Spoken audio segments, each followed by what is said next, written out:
Hey guys, this is Suha from Array, and today we will learn how to use a clipping mask in Illustrator. The clipping mask works like a crop tool. Suppose you want to cut a paper in a flower shape. So you have a paper and you have a flower stencil. So to cut the paper, you need to put the stencil on top of the paper, right? And that exact same method is applied for clipping mask. By using it, you can crop things with different shapes. So today I have two examples of clipping mask for your better understanding of how it works. So without any further ado, let's get started with today's video. So the first example is this.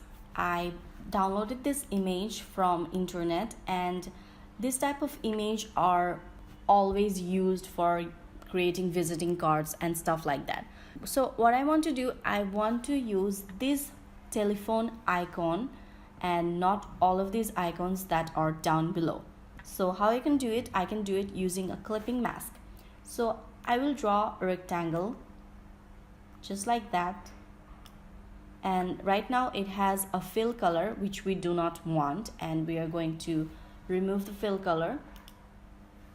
So if we go to our layers panel, you will see that rectangle is on top of the image and the image is actually below. So that's how we want it. That's how we are going to create the clipping mask.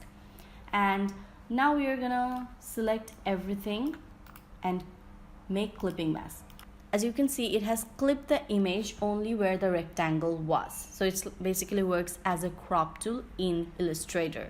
So one more example I wanted to show you is using it on a different image. So this is an illustration that I had drawn.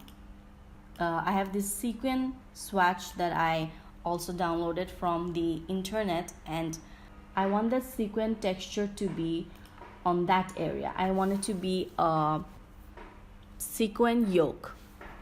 So how I can do that? Again, the shape we want is going to be on top, and the one we are going to crop is going to be behind it. That is very important to know.